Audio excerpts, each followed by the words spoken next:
Hmm, that's weird.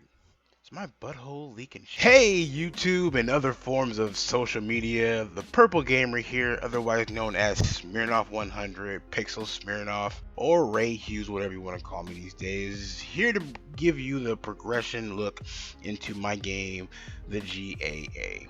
Full disclosure, I'm not a fan of video editing, which will be obvious in this video alone, so I'm not sure how many of these I'll do. However, this one is slightly more important as I'm going to attempt to get you hyped for this project. Spoiler alert, you will feel no different after this. So here's a look into my first release of the game. No real menu was established here, but I wanted to get across the controls and the two available characters here. I wanted the testers to try out the upgrade system with each character working against the enemies in various strengths. The gameplay here was pretty much established with each character having 3 weapons to use. Pretty much it. It's also worth noting I have already had in mind how many characters will be in the game, not including the hidden ones I've added 4 weeks ago, but as you can see, the game is set and pretty much set for future updates and finalization. Let's go ahead and fast forward to a month later where I add my third character to the game, Kayla, and quickly initiated a key config system. I also adjusted the menus here to help get an idea on how I want the menus to look. Like any game in 2020, you can customize your controls to however your gameplay style is. No confined or unchangeable setups here, completely under your control. The gameplay itself is pretty much the same, but of course adding Kayla to the mix. She's a crowd control player, so AoE is her niche. Nothing more to say about this update as it was almost rushed. Not much changes. And now finally, let's get to the point of this video. Version 0.0.3.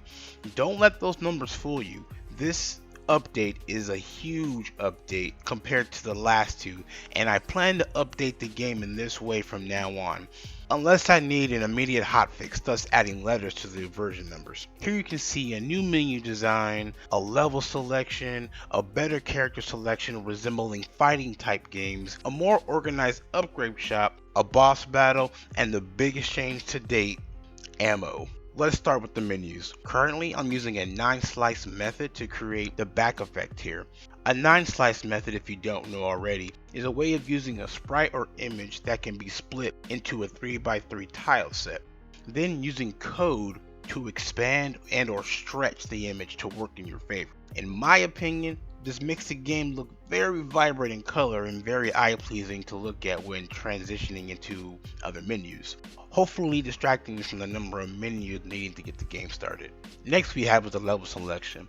Although this is a small update, I feel like it was necessary to add since you'll probably be trying to attempt these stages multiple times. Regardless, this was needed to help with future updates for later stages to be added. The upgrade shop, of course, was a needed update since the added ammo system that we'll get to later. Here you can get an idea of the next character to buy. Upgrading your character via skill points from leveling up is a must in this game, and this also gives you a little background of each character as is. Basically, I'm trying to create a connection that'll make the game slightly more playable. I should also note all of the alpha releases up to this point, each character has been given 10 free skill points so you can test the abilities. Please note that you'll be starting from scratch upon the actual game, so be sure to keep that in mind while testing. And now for the ammo update. Now, as a game developer, you play test your game like 22,000 times and then some, and it becomes easy to see your game is not fun or, you start to get bored of it. Luckily, I haven't got to that point, but still, I felt the ability to shoot unlimited amount of bullets made the game stale, as spamming bullets was making it easy to play. So one of my BFFs suggested adding ammo to the mix. Now, as my mind wanted to brush it off and just give enemies more health, the ammo idea actually was a fantastic idea. Having limited bullets with given the addition to increased capacity with the upgrade shop to the ammo would create a strategic feel to the guns now. So now the player has to be mindful of the bullets and make the decision at the upgrade shop if they should upgrade ammo or not. This also spawned the idea of pickups where you are given the choice between health, coins used to purchase characters in the shop, and ammo refills. You can only choose one after each wave, so this also created a gamble method. So please give your feedback regarding this addition. I would love to know your thoughts on this. And that's going to be it for this update version 0.0.3. I mentioned the wave boss before at the beginning of this, but I'll let you see that fight for yourselves.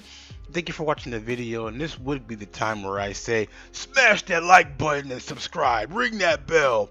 But I'm not your supervisor. I'm a dev, a boring dev who likes purple.